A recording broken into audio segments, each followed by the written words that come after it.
Hey guys, welcome to the No Extra Live video game podcast. We are on episode 2.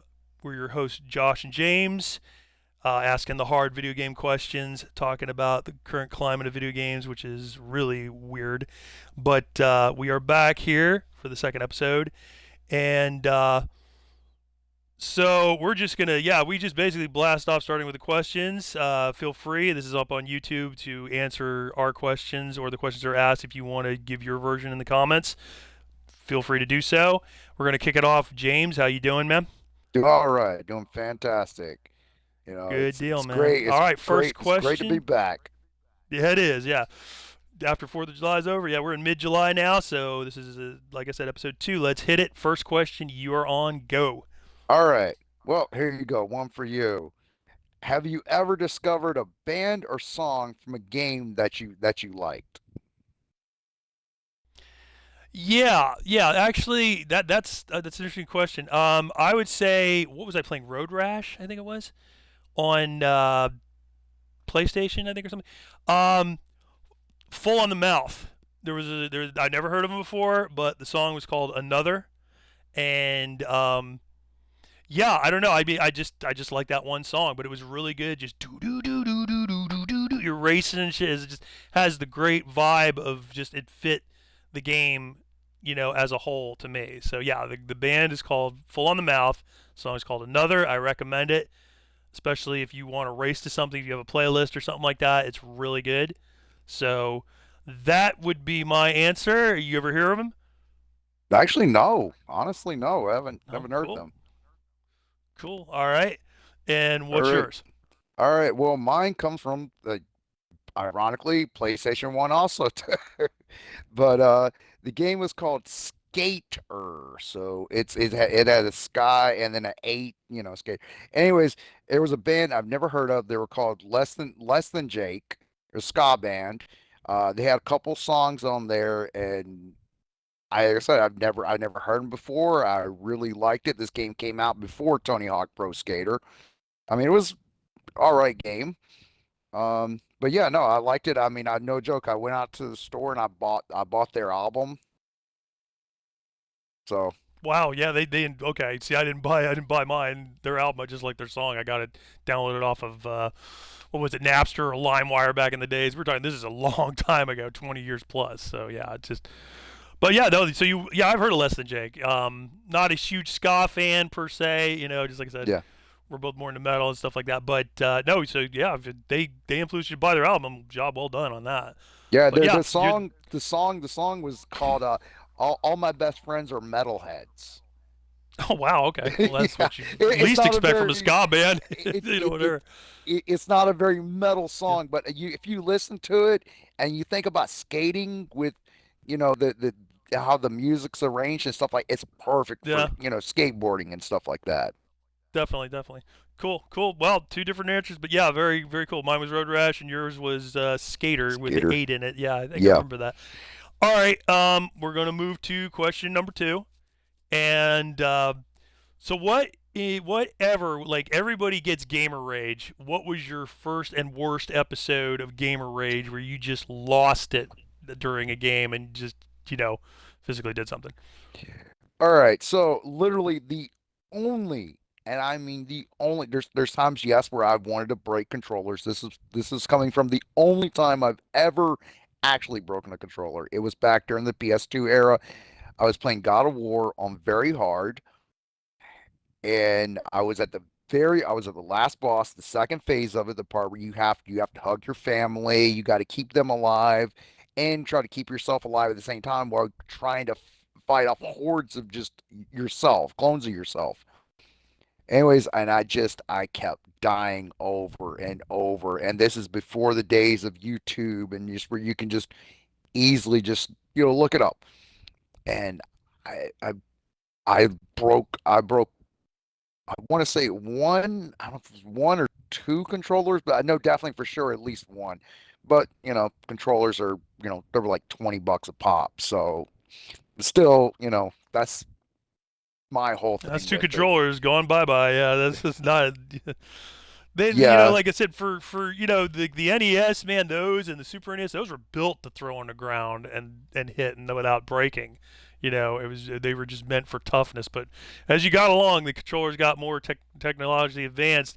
No, you can't throw them and not spend $50 for replacement. You got to set them out on the bed, punch a chair, whatever you got to do. You know what I mean? Like I said, yeah. but I that mean, was right. like the PS4 controller. I mean, that thing just feels like you can just break it in your hand. It Yeah, feels so. No, nobody throws an N64 controller. That analog stick's going to go flying right off of it. So yeah, for me, I would say okay. Now I got one a little more extreme than that. Um, Back in the day, I think it was '92. It was Street Fighter 2. I'm playing it on Super NES. I was so good at it. I'm not bragging. I'm just saying I could beat M Bison on the hardest, level 9 difficulty. And for some reason that day, he kept kicking my ass so hard, and it was like 10 times in a row. I am like getting steamed more and more every time because I'm like, dude, I can usually take this guy, no problem. But whatever I do, he's countering, he's kicking my ass. I was like so mad. I didn't throw the controller, sat it down, but I had a wooden chair in my room by my bed. And I raised my foot up. Really, I was just going to stomp on the chair, but I stomped right through it, split it straight in half. My leg was actually caught in the chair. I was like, "Oh my god!" I did. When your adrenaline goes, that's how the guys chop in karate. They chop through 12 boards at once or whatever. It was one of those things where just that adrenaline was going through me, and I did not really intend to stomp through the wooden chair, but I did. And my mom's like, "What in the hell?" I was like, "You do that again?" I said, "I didn't mean to do it, but yeah, I had to actually pull it apart to get my leg free of it. Luckily, I didn't get my leg all cut up. But that's why we don't hit walls anymore because you could break your darn fist and couldn't play games. Your finger, hands busted. You don't want that. So you got to learn to control yourself. But when you're younger, yeah, that gamer rage just goes out everywhere. And yeah, again, anybody instances of gamer rage, yeah, threw your controller into the TV set and list it in the comments. We'd love to hear it and read it and everything. But yeah, that's a loaded question because everybody gets gamer rage. But as you get older, you learn to just control it and just like that, or hit punch a chair or something. But don't throw the controller because it's just like I said, you grow up, you learn to kind of control it better. But yeah, Yeah. that So yeah, just if you're feeling it, you want to break your controller, do like what I do now. If I get really, and I mean really frustrated at the point you really want to break it, just yeah, put the controller, put it down, just step away, take step a away from the breather. controller. That's right. Like a cop would say, put the controller down, step away slowly, arms raised, like whatever. But no, it can be. Yeah, I mean, you're not throwing knives or anything. Some people may be. I hope you're not. But sometimes games can just completely screw you over so hard when you're normally, good, and that'll do it. That will do it. You just like it can happen, and it just like I said, just control it. But yeah, those are two instances of us with that. So you're on to the next question, James. Number All 3. right. Hit it. Yep. All right. Well, I'll give you this one now. So, what's a game you're looking forward to but got canceled? Oh man, that's easy. Prey 2. Prey 2 was so good because the first Prey, we're not talking about the one done by Arcane that sucked. I'm talking about with Tommy the Indian, the Native American, the portals. It was way ahead of its time. Spirit walking, all of this stuff. If you don't know this game, it's Prey. Was it 2006? I think it's 2006. Anyway, yeah, Human Head Studios made it, and it was fantastic. It's only the $4, and you need to pick it up if you've never played it. I think it's only. Was it a 360 exclusive? I think it is. I don't I think it's on think PS so. I do PlayStation at believe all. so. Yeah, and we did a It little was. I remember when I multiplayer on that. played the demo, I was like, "This is amazing looking. This is just 3D Realms had to do with it too. I mean, George Broussard and them, the guys who do Duke Nukem, whatever, um, helped on it as well. And it just is still one of a kind. Wall walking, upside down, just amazing mechanics that have never been used to this day, and it always is very impressive. So Prey actually got a sequel where you were going to be a bounty hunter that's on the plane in the game that wrecks that you witness outside of that. So you're a marshal and you get hired as a bounty hunter to hunt down these aliens, and you could catch them. Like you'd be running, you're chasing your bounty, and they'd have their guys try to their boys try to shoot you down. You shoot through them, finally catch up to the target, they could say, "I'll pay you triple if you don't deliver me to my bounty." And you could just all you did was just put a thing on them. It would deliver and warp them right to the client that wanted the bounty on them. But you could also change the story by, selling out and taking triple their price. So it was really cool, man. It was almost 90% finished. Everybody at Human Head said, problem was Bethesda, yes, it's Bethesda, would not pay them for their assets and the rights to the game and just did a smoke cover saying, oh, it wasn't ready to be played. That's bullshit. That game was ready to be played and we're never going to get it. And I'm really sad about that because I was a huge Prey fan. And Tommy, the lead guy you play in number one, was in it. He was going to be your handler, like talking to you and stuff. So he was part of the story, and so it would connect to the original. Well, it does connect to the original Prey one, and so if you haven't played Prey, absolutely recommend it. Fantastic game. It's usually $4, uh, at GameStop or whatever. Don't pay 20 for it, but even 20 is worth it. That game is amazing. To be honest with you, you play that to this day, it holds up with anything current gen, in my opinion. So that's mine. What's yours? All right, cool. All right, well, that that's a good pick. Anyway, so mine is Thrill Kill. Now you can, in fact, you can play it. You can play it using a PS1 emulator, or if you mod a PS2, you can play it. But anyways, game Thrill Kill. I mean, the way it was when it's so that got turned into the Wu-Tang fighting game. All right, but anyways, and the premise of this one is that there's four people in fighting all at the same time. Your life bar, like most fighting games, goes down, down, down. Not in this one. This one, your meter goes up. So once you reach the end, then you can perform a fatality on one of your opponents, and then after that person's killed off, then it goes on to the next person until there's nobody left. Then you go on to the next round, and so on and so forth. This game originally it was going to get an AO rating. Now, if you look up the fatalities and stuff in it, yeah, I mean, for its time, yeah, it were way over the top, way brutal, but compared to what we have now, not so much. But, Right. Yeah. No, I've seen it. Yeah. I mean, I think like what was it? Studio was going to put it out. Was bought by EA. They said no, we're not. EA said no, yes, we're not putting this out. It was going to come out. It was about to be released, but then they got bought out by EA. That studio that was working on Thrill Kill. Um, yeah. I mean, yeah, I like the combination you had. The guy, the doctor who had like, you know, trap jaw teeth, whatever, who had a yep. scalpel, or the dominatrix, or the midget who had the stilts. I mean, it Yeah, was it was a varied character, and the fact it's 4 player all at once, just free for all, which is you didn't get in Mortal Kombat or something like that, whatever. yeah, But they were and it, definitely using the shock value of it and everything. I've seen it. Yeah, that's again yeah, and like I the said, good it's thing is like you you can could, play. You can't play. You can play just the first level of Prey 2 because they showed it. I don't know if they're ever going to leak it to the public or whatever, but they did show it off of what we missed, and I was like, oh man, I really would rather not seen that. But at least Thrill Kill can be emulated and played. yes, that So it you is can it play is it. the whole Prey 2 game. cannot be played. I That's the do believe problem. Center Yeah. said it was like maybe like 90 to 95%. Anyway, you could play the whole game the whole way through, because I mean Right. I did it. I put it on a CDR because yes, you can put PlayStation 1 games. That's what they're on, and you can play it on your PS2 if you mod it, which is really easy. You can look it up online. So, but yeah, no, I would definitely recommend it to anybody who likes Cool. fighting games. I always wanted to play. I was like, I saw it in the magazines before it came out, and then when they canceled, I was like, oh man, like Wu Tang. Props to Wu Tang, but I don't want to play a Wu. I would rather play Thrill Kill. They did use it for the Wu Tang game, the Yeah. 4 player fighting engine and everything, but it was way tamer than Thrill Kill ever Oh was. my That's just how it God, is. yes. Oh But yeah. okay, so we're gonna move on now. Okay, we all know that PlayStation and Sony are pretty much phasing out physical.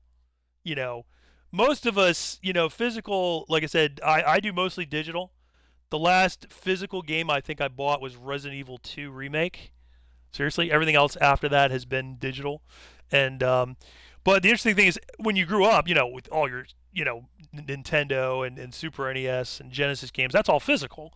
You keep them in Yep. the boxes, whatever. If you're smart, you didn't throw the boxes out, and because now they're worth money. So my question to you: name me 3 of your top physical games you own that you think are the rarest, like that are the most expensive, that you're like, yeah, these are my prized pigs, like good lord, and they're about to skyrocket even more with physical being phased out completely.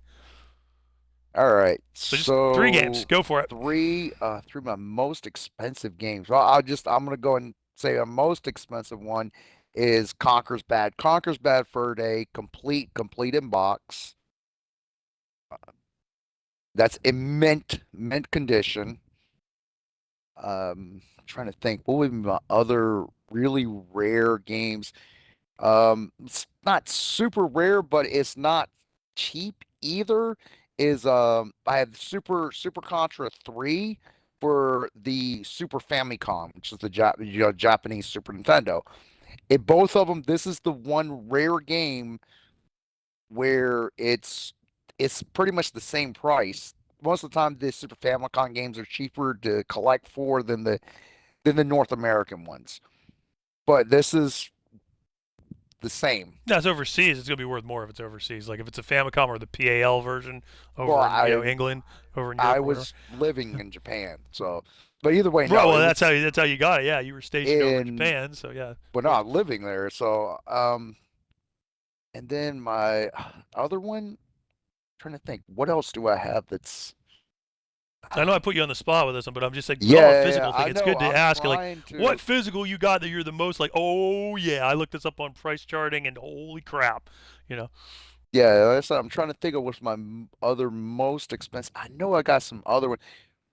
I'm just gonna go with a game that never came out in the U.S. I'm not sure Well, that would exactly do it. how expensive it is, but this game never got released outside of Japan. It's called Virtual Pro Wrestling. I have one and two, and anybody who's a wrestling game fan, knows about this game, and I guarantee they've played it, and it's awesome. It was done by THQ, the same people that made the World Tour, WCW versus NWO Revenge, all the WWF games for the minus Warzone and Attitude. But the other ones for the N64, they did them, and they released this game only in Japan. The roster is insane. So just how many people? Because not only do you have some of the WCW people up there, but you also have some of the New Japan, and you have some other feds from Japan. Anyways, the like graphics they improved it. It's definitely a step above World Tour and Revenge and stuff like that. Right. It's a step That's cool. above it. Like I said, I'm not sure. I don't think it's too crazy expensive. I think you could probably look it up on eBay. You can probably find it on there. But as far as like just something that's you know just out there.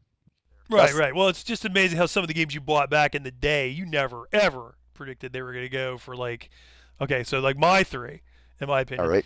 I bought Demon's Crest back in '94 just because I loved the hell out of it. It was an amazing game for the Super NES by Capcom.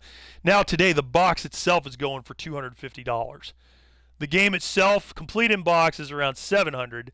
And I'm like, good lord, are you serious? I mean, I love this game because it was probably the most darkest, sinister, like evil game on the Super NES, where you play Firebrand, the demon from Ghouls and Ghosts, whatever. And but it was fantastic. The other one, Obscure for PS2. I didn't think that, it was pretty much. It was a great game. It was good, but I had no idea it was going to skyrocket in price. And the like, so there's Obscure. Yeah, there's that. There's Demon's Crest, and what was the other one? Oh yeah, Blood Will Tell. Blood Will Tell. That's an interesting one because that was based off a manga called Dororo, whatever you want to call it, Dororo. That was done back in the '60s, and but they made a game on it, and I was always interested because the idea was you had to get your body parts back. Your father sold your original father sold your soul to the demons for giving you the parts of you so he could become like this huge powerful warlord. So you have to go back and get, like, you have right now fake arms, you can throw them off and have twin swords for your arms, and machine gun coming out of your arm, and also your knee had a cannon in it. It was insane, and it was just like there were 50, I think 52 bosses that had 52 body parts to regain each one. But anyway, that made it unique to play, and it's very rare. I picked it up at GameStop because nobody even knew what the game was for like 15 bucks used. That sucker now is up around $700, $800, and I'm like, wow. It just to me, it's like I still play these games like obscure and stuff like that, but I'm like, man, now that physical is being completely zoned out, both like I think everybody's physical collection is going to skyrocket double in the next year or two. So hang on to your stuff. You know what I mean? Like I said, don't sell it now. Wait and see how much it goes for.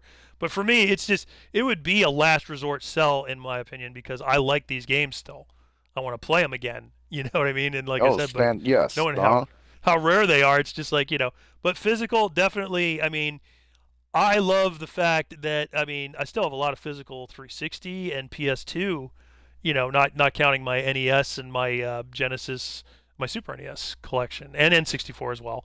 Because like I said, we've all been gaming for many years, man. We're seasoned gamers, but every system that comes out, I never threw away the box or the instructions. I was always like, yo, man, I'm putting this, you know, like you would treat like a book in a library, in a nice little, you know, uh, line up on my shelf where you could see, just take out the title, whatever, and take it out of the box when you had to play it. So, but And that's for there you go. me, That's our physical question. and Yeah, for me, for me, the NES one, I wish I would have kept all those boxes, but unfortunately, I did not. I biggest now, yeah, that's the biggest regret, man. Kuon. I yes. actually had Kuon in my possession. This is Well, from Software, the guys who ultimately turned out to make Dark Souls. That game goes for like 1,000 plus complete in box, not even mint.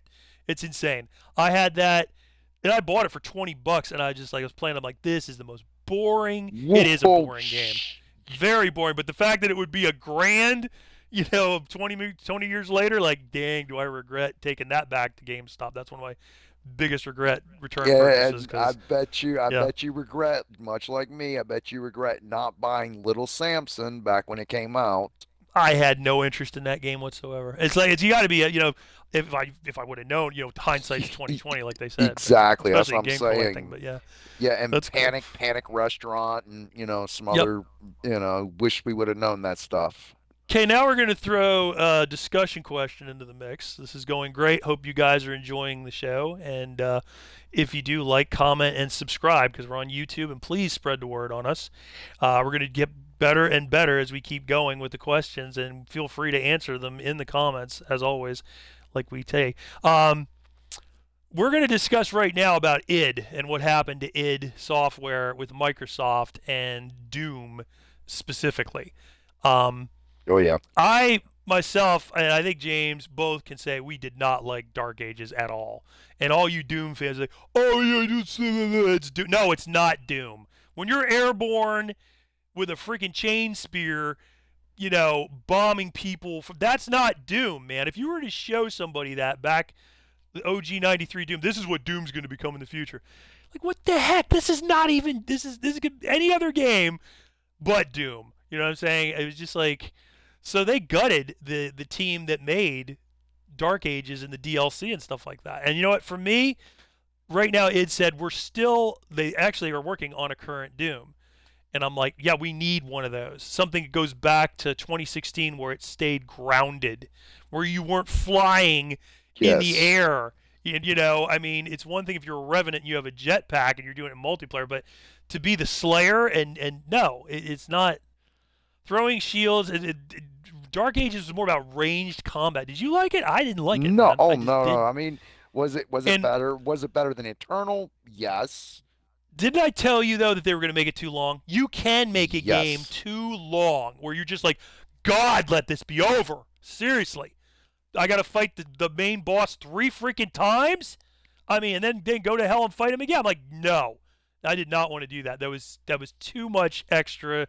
There's a point where you're just ready for a game to be finished, and I was ready for Dark Ages to be finished.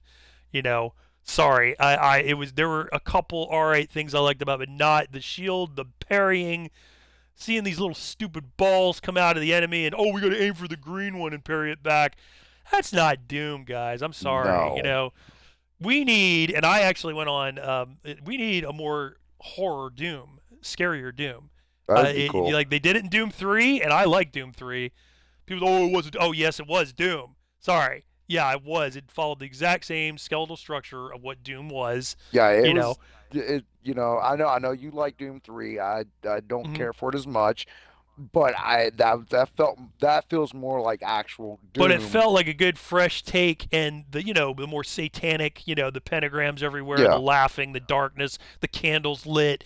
It felt evil, and that's the thing is you can't have straight action and have the horror. You can't. You just can't. I mean, Resident Evil kind of 4, it still had horror in it. Don't get me wrong. There were definitely parts they did with it. But the point is, I want a horror Doom with more satanic feel, that you're fighting really evil in hell. Like they even managed in 2016 when you go to hell. Yeah, that was creepy, man. They did a good job with it.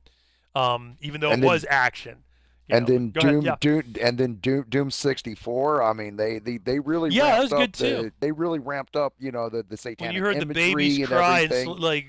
the babies cry in the background with the thunder and lightning, and then they started like kind of modifying, pitch shifting, like, they get like lower, and that was weird, man. It was definitely, it felt evil, it felt sinister, And which Doom needs to feel when you're going through it. You're fighting in the bowels of hell, or you're fighting, you know. I mean, one second, let's talk about Doom Call of Doom, which was going to be Doom 4. I'll be honest with you, man. I'm ready for something like that. yeah, Something that definitely, like, people will be possessed and come at you. I was like the guys with the glowing eyes and hoodies and stuff, and I'm like, oh, they're not actually cult members. They're people that just, off the street, the demons come in and they possessed them.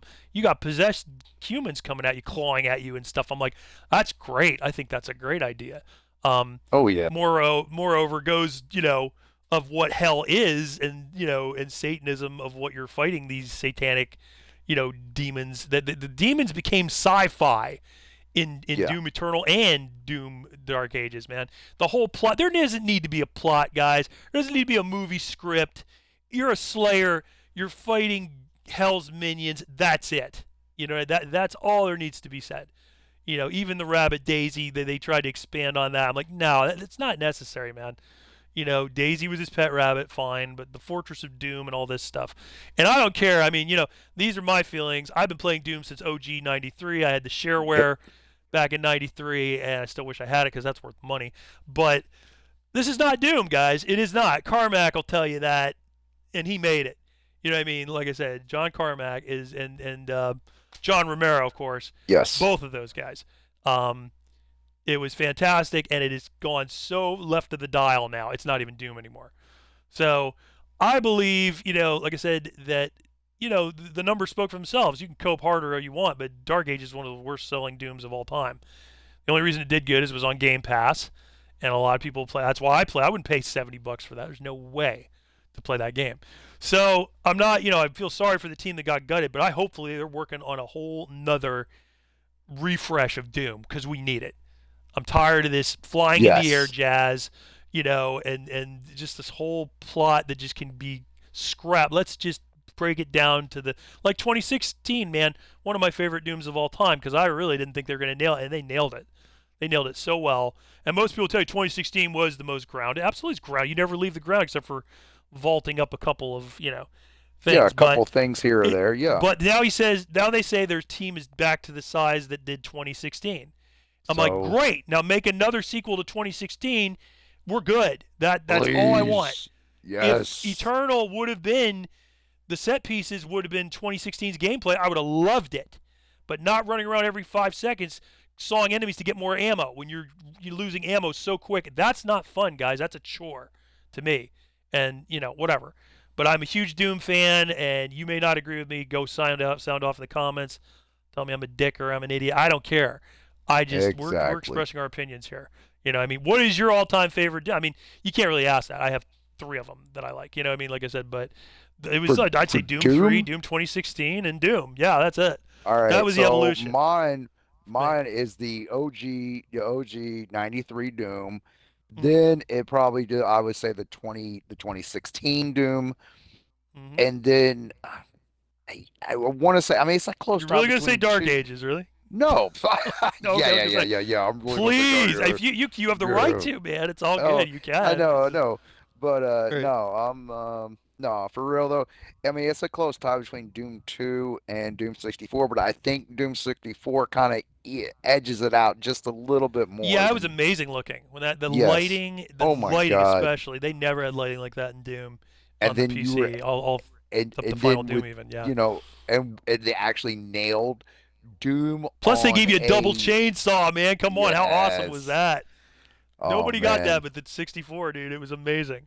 So yeah, it's that's our discussion question. And like I said, who's up next? Now, see, I always get thrown off when you do the discussion questions. Is mine? Is it yours next? I asked physical, I right? That was think yeah, because I think yeah, because you were just asked the one about the rare games and stuff like that. right. All All right, right, it's you. so all right, You're so on, here we go. All right, so Mr. James. Go for it. all right. Well, we're gonna go with what do you think is the worst feature slash things in gaming now in modern gaming? Oh, that's easy. That's easy for me. I will say games that are not ready to ship. Day one patches and stuff. This is running rampant because very rarely do you see a game that's ready at launch, except if Capcom does it or something like that, where it's always a day one patch. It's like day one patch, day one patch, and so many games get released when they should be in for another half a year or even a year to cook. You know what I mean? But it seems to be just it's happening a lot more. It happened with me. The worst case was Jedi Survivor. Huge fan of the Jedi Fallen Order and the Cal Kestis series, but Survivor comes out and it was a complete freaking mess. There were crashes, there were bugs, there were 3 day one patches. I owned it for a month and I said I'm not playing this until they get this shit straightened out, until this stuff is just perfect. And I did. And they said a month later, yep, we've got it all fixed. So my first time through, I played with no crashes, anything. It played like it was supposed to have been played on day one when it arrived. And that to me is, it was a great experience. I would have hated this. I think I told you one time I was playing Arkham. A great Yes. opposite of this was Arkham Origins. Mm-hmm. Great game, but when Yep. it first released for the 360, 20 crashes alone playing through this game, the whole game. I still kept playing because it was good.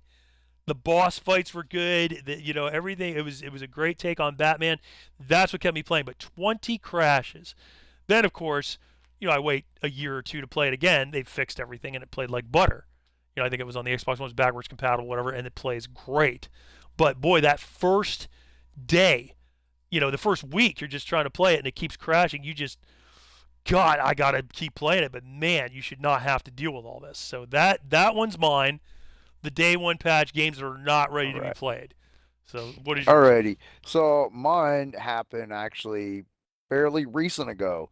It actually that's what sparked this question was I was playing Resident Evil Requiem and got to this one part, which I still highly recommend the game. If anybody hasn't picked it up or on the fence about it, highly recommend it. But anyways, get to this one part, and you can clearly see there's still where you can go.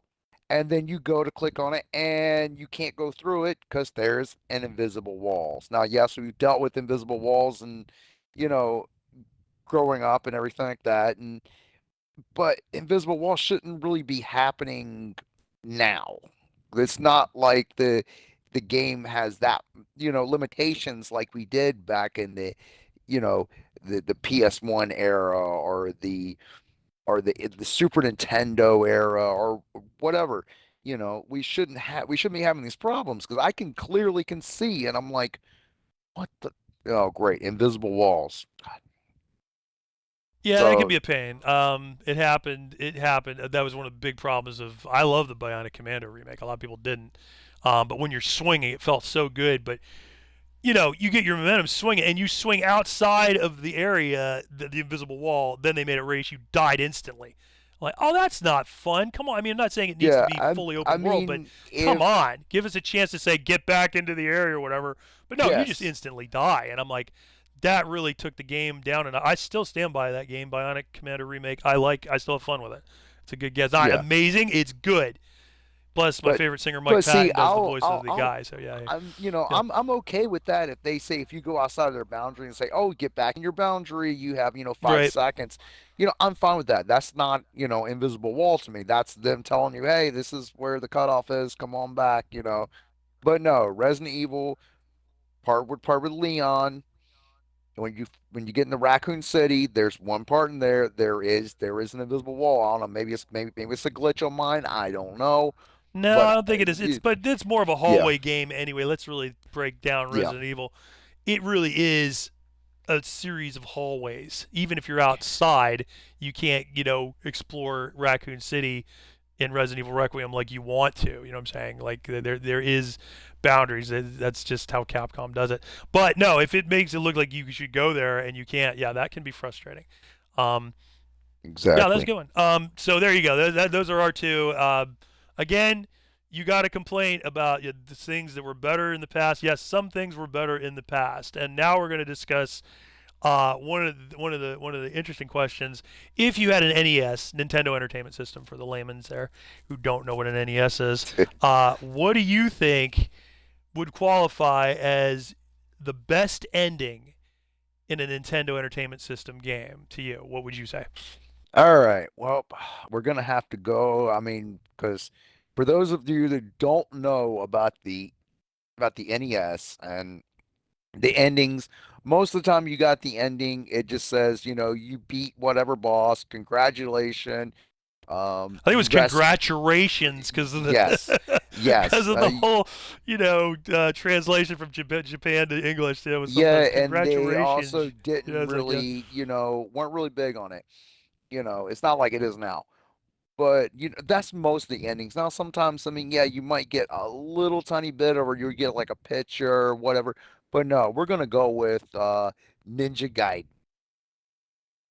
totally agree. This is okay. I'm gonna come in on this one because this is the first game we've both actually agreed on as the choice. This really is gonna happen, guys. So that's why Yeah, we've this one's talked. so interesting. It was Yeah, absolutely phenomenal because yes, first Tecmo, sorry, invented the pretty much the cutscene as we know it. They really knew how to move a story and show like quick action cutscenes and stuff, and the dialogue felt like you were watching a movie in a way. And the end of this was just like, Irene and Ryu kiss. Yeah, sorry for spoilers. Go look it up on. This game is like yeah, from '90, guys. So don't be like we're yes, spoiling. Go watch the ending. You need to see this because on your NES, they did it where you had to fight three bosses at the end, and nobody usually could get through all three, and you had to start all the way from scratch.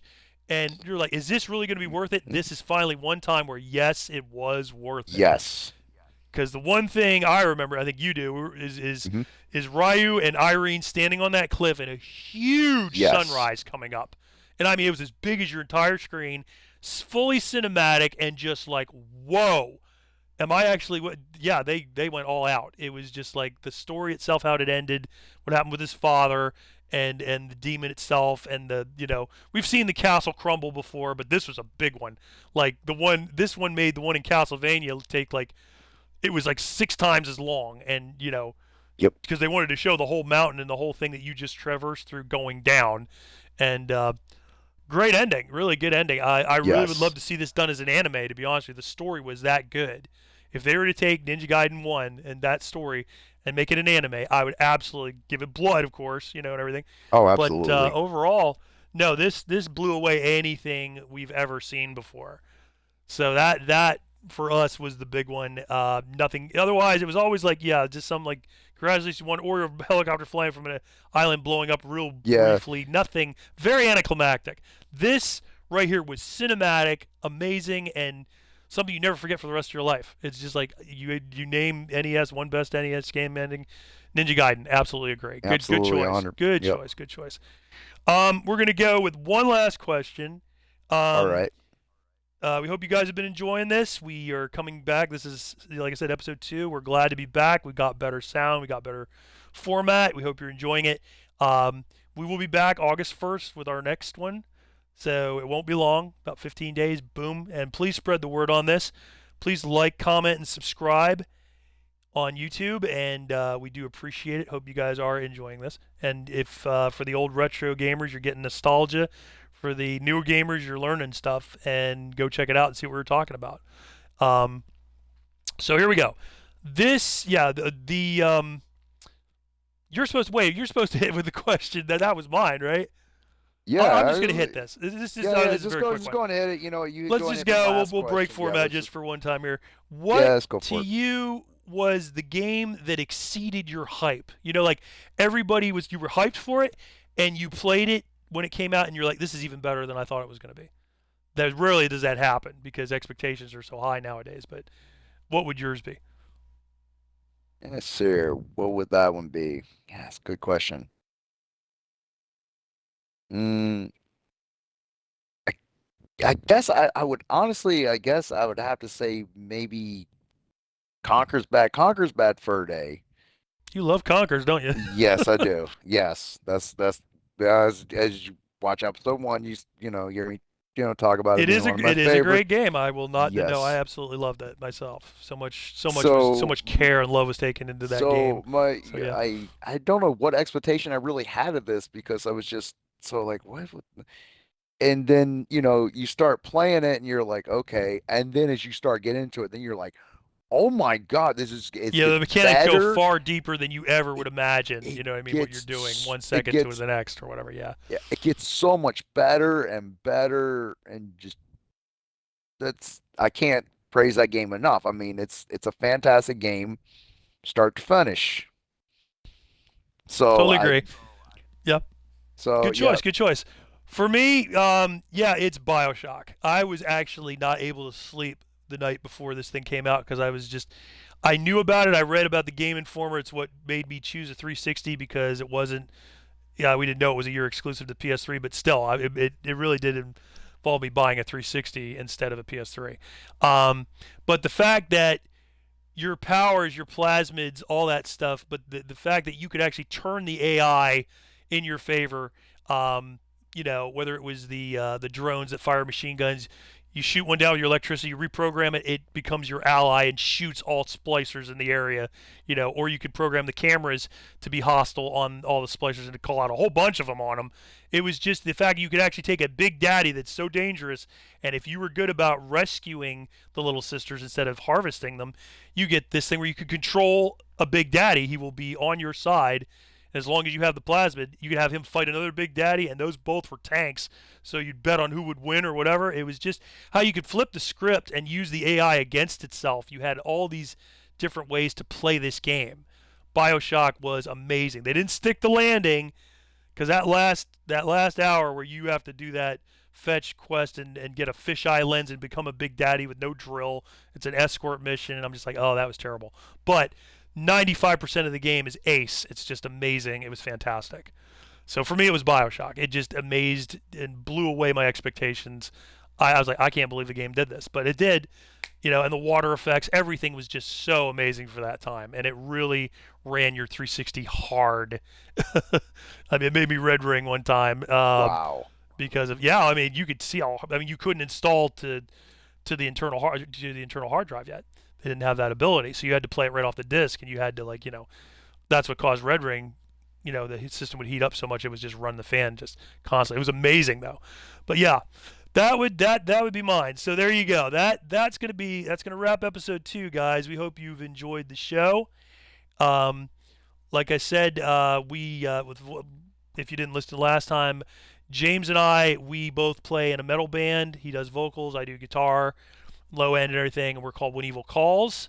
We're on Chronoplast Records on Bandcamp. We're gonna put the links up uh, in the info section underneath this on the podcast, so you can check us out if you want to check out our music. We put out 2 albums. We have another album out called Four Shadows. That's on Amazon Music and iTunes. We'll put the link up for that as well. But yeah, Chronoplast Records, big ups to them for signing, and my other band, which is older, which is called GNAW, GNAW. We're also on the same label.